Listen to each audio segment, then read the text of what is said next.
You haven't heard of King Arthur's cow? It was legendary.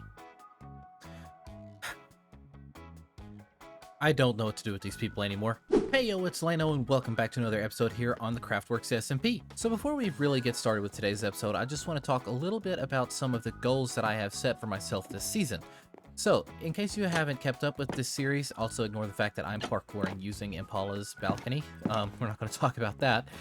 But if you haven't kept up with this season or the series from anybody else's perspective, or if you happen to be new to the channel, we are having a little Shame Tato thing from last season. So let me just elaborate really quickly on what that is. So last season we had the Shame Tato, which was passed around to each player based on the number of deaths. So the person with the most deaths last season had the Shame Tato.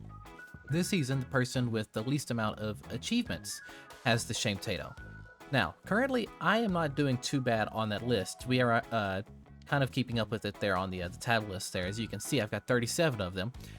But I really don't want to get that Shame Tato myself, so I want to make some progress towards that. So if I go to the advancements tab here, you can see that we've got a bunch of the advancements that I could be working towards, and these are some goals that I have set for myself this season. I want to get as many of them as I possibly can, if not all of them.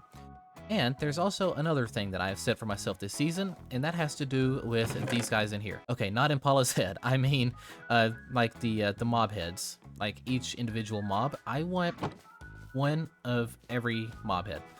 And like even the different variants, like the armadillo has got the scared form, and then it's got its regular form, and so forth. I want to try to get all of those.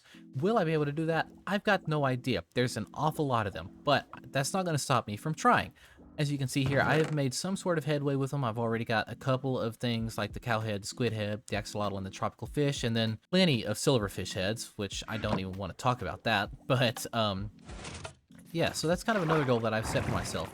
I don't intend on getting any of the mob heads in today's episode. I plan on working on the advancements in today's episode. The mob heads, it might end up happening. We'll see what happens if any other crafters happen to log in and we've got some free time. I might drag them along with me to get some mob heads and whatnot. But for now, I just want to work on the advancements. So I need to actually take a look through the advancements tab and see what I can figure out. All right, so I've got a list of 12 achievements that I want to get taken care of in this episode. We'll see how many I actually get through. I want to wait on a few of the crafters to actually participate in a couple of these. I think it'll be kind of a fun little thing to have some of them around for. So I am going to go ahead and get started. The first one I want to do is Power of Books, which is basically using a comparator to read a chiseled bookshelf. I don't know if I do have one of those made. I don't have any comparators, I don't think. Give me just a second. And I am pretty sure over here somewhere I've got this. Yeah, I've got one of those. I'm going to put my good arrow up, and then I can go on ahead and get the old Betsy one done and out of the way. Okay, and that's another one. Okay, that one was also easy.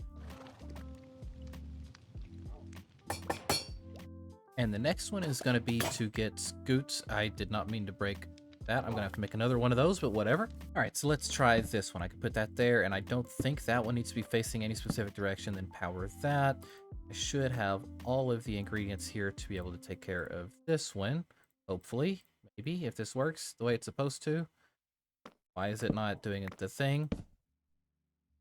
Why is it not doing the thing? It did the thing, but it didn't give me the achievement. Excuse me? Okay, so let's try this again. I'm gonna put a button on there. And I'm going to put the crafting table in here. I'm going to do this, and do that all the way around. You see the crafter. I hit that, and then it does this. And now I am a crafter, crafting crafters for the Crafters Crafting Crafters achievement. Okay, I literally just walked into the nether for this next one, and there's already a ghast out here, which is exactly what I need. Let's just do that. There we go. Okay. That one's down. All right, so the next one is the Respecting the Remnants one, where you use a brush to pick up some loot out of, well, some sort of like suspicious gravel or sand. And I don't actually know where any of that is near here, so I'm thinking that the best course of action is to probably boat around till I find an ocean, so this way I can use it out there. So I am going to start boating now, I guess. Okay, it has taken a while, but I have finally found something that looks like it might have some suspicious sand in it. Does look like it's already been looted though. Hopefully there's maybe a piece or two of the suspicious sand that's been left around here somewhere. There's a buried treasure map. I don't really care about that so much. Let's see. All right, so it has taken some digging, but it's right here. Which means I have finally got the Respecting the Remnants one, and I can finally boat back home. Okay, I don't believe I've gotten this one yet. Nope. Okay, and I know I put the wax on there already once, so yeah, okay, we're good. It looks like Jittery is trying to get this achievement, and I'm gonna join her at this one. Okay, you're not gonna be the only one to get this one. Hey. Do you have to hit a bullseye? Yeah, I think that's what it says is the bullseye. There we go, I did it. Oh my gosh. Okay, so I've been reminded that this one is, yeah, that one's a thing. I also don't have a bird, so I'm gonna go on ahead and just tame him, assuming that he's cool with 22 of these. Okay, cool. Got a bird. Good luck. All right, come on. Come on. This is so nerve-wracking. Come on. I did it! Heck yeah! All right, now we're done getting advancements, and we can go on ahead and move forward with today's episode. So, what are we doing in today's episode? We are expanding. So a lot of the other crafters have been working endlessly on expanding spawn, and I'm trying my hardest not to spoil anything, but you can kind of see here that we have worked on a bridge out this direction, and it's not just me. Zinkberg was part of it, Oda, Millie, Feather, Jittery. I mean, a lot of the other crafters were here helping out. And not only were we working together on it, but a lot of you guys in the stream from that day was actually helping by giving suggestions, and you guys are awesome for that. Thank you guys. A lot of those suggestions did stick actually, so thank you guys for that. But we are out here for a different reason. So I'm thinking it's time for expansion myself, and I don't mean necessarily like my base or anything like that. We don't really have any shops set up here yet on the server, or if we do, I haven't kept track of it. But yeah, I'm thinking that I want to do the villager trades this season. I want to kind of handle the villager books and some of their general trades like ender pearls, carrots, things like that. You know how it is if you've played Minecraft. But I do have an idea for a build, and I want to put it out here and start expanding Spawnville out this direction some.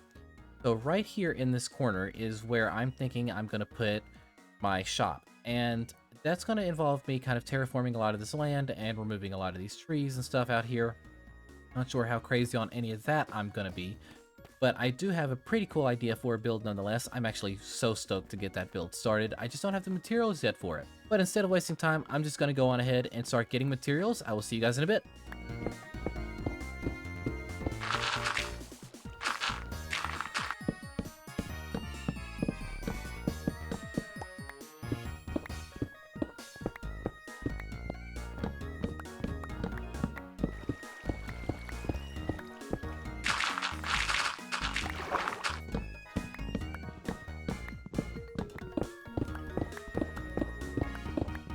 Alright, I'm finally done getting the materials together for this build. I've got them all tucked away right here in this chest. And as mentioned earlier, I kind of have to terraform and deforest pretty much all of this area, as the build is going to sit right here in this spot. So that's going to be a lot of work. And immediately after I get done terraforming and deforesting, I'm going to go ahead and get the actual build put up. So it's going to be, you know, a lengthy process here, and I want to go on ahead and get things started, which means it is time-lapse time. So as you can probably tell from this very awkward transition from the last scene, my time-lapse did not save. I've been having this issue with Replay Mod. The last couple times I've decided to record a little bit of footage, it's not saved, and that's kind of a bummer. So instead, I'm just going to show you what I did, alright? So, this is my shop. Now, I did base this off of a real-life general store. Not gonna say any names for legal reasons, but I did base this off of an actual store, and this name, I Got Junk, is actually a name suggestion from Cube. You see, I actually struggled to come up with a name for this build because this build is even, right? So it needed specifically 8 letters, and I only got like 2 or 3 suggestions that I liked, and I just kind of flipped a coin, and this is the one we landed on. And I actually really like this. This is cool. It's definitely different. But this build as a whole is completely different for me. This is a palette that I have never touched before. I mean, I've used things like the white terracotta, the deep slate, and then the bricks and stuff like that. But I've got a few things in here that I've never really touched. Like, I've never decorated with smokers before, and that's such a cool thing around the base of the build. And then up here, I've got mushroom stems kind of hidden in these areas that should be a little bit darker. So if I am standing all the way over here, like on this bridge or whatever, you can kind of see that it accents the shading that's in those areas. And I actually think that's a really nice touch. I'm trying to play a little bit more with gradients and colors and things like that, and I think that was just a really, really nice touch. And then I added a little pathway going all the way around, and added in some little flowers and some trees and whatnot. And then there's hidden lighting around here because I'm definitely going to need that, at least for right now, because there's not really anything else going on out here, and I don't want my build to get swamped with mobs. I basically mirrored the backside of this.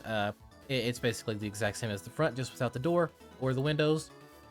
And it's going to stay this way for just a little bit because I have yet to do the interior. And once I do the interior, I can figure out what to do back here. And the reason for that is simply I don't know where like the employee exit will be. I don't know where like a dumpster will go. I mean, like, I've got plans and ideas, but I don't really know what I'm doing yet. Like, it's a whole thing. Everything is prone to changing because I've changed this up so much since I initially designed this. Yeah, but yeah, that's pretty much it. I mean, it's a pretty solid build in my opinion. This is something completely different, something completely original for myself, and I cannot get over it. I also want to say that I can't really stand the fact that there's not anything that really blends very well with the terracotta. White terracotta specifically. There's not really anything that I can find anyway that can really be used to texture those walls, but that'll be okay. And then in here I have got more than enough room for the shop itself, and I think I have since decided that I'm going to leave my villagers elsewhere and then just bring all the stock over here whenever I need to restock. And the simple fact for that is I just don't want to create any more lag here at spawn than I need to, so trying to minimize that. But yeah, I'm gonna have tons and tons of room in here. I actually might even be able to section this off and have this kind of house a couple of different shops if I wanted to later on. But that's pretty much it. So I mean, I Got Junk is not open yet. It is coming soon. But yeah, I can't get over it. I mean, this is such a cool build, and I actually think it's in a pretty nice spot. We just got to get rid of all these trees and add in other builds and stuff throughout here, but that's not a project for me. That's a project for literally anybody else that wants to build out here. This is spawn after all, so I kind of want to share the area with other people, so yeah, that's kind of the plan. But all in all, I'm really, really happy with this build. I think I added just enough depth and detail to the build to make it interesting. The only downside that I'm seeing is whenever you are further away, the banners kind of disappear. So like if I go about here, you can see that they are not there, and you just kind of get a really bland wall there. But it is what it is. You win some, you lose some. But all in all, I am thoroughly happy with that build. Okay, somebody do my outro for me. Oh, Thank you all so much for watching. Oh, I just punched Oda. I'm sorry. Speak to the camera, not to the. The camera's everywhere if you do it hard enough. Well, that's true. Words of wisdom with E. Words of something. Words of something. Words of something indeed. That's going in the CraftWorks out of context video that somebody else is going to have to make. Well, it's staying in my outro now. Okay, cool. Thanks so much for watching Lucky Lane Zero's build of I Got Junk. Make sure you go check out everybody in the description down below, including the music and whatever else is down in Lane's descriptions. Somebody else's turn. Our arts of Yeah, that's potentially dangerous. What if you put something horrible in there? And if you want to hang out with us crafters, you can come join our fan Discord, and the link is down in the description. Make sure you like and subscribe. And don't forget to send money to Zinc's PayPal, which is also in the description. Oh, bro. It's Venmo now. It's Venmo now. Oh, sorry, Venmo. It's not sorry. much better either For way. context viewers, it is not in my description. Lane's credit card number is down in the description. Thank you Down all there for right next watching. to My Lane's name is social Lane, security and I will number. catch you guys in the next one. Thanks, guys. Bye. Ow!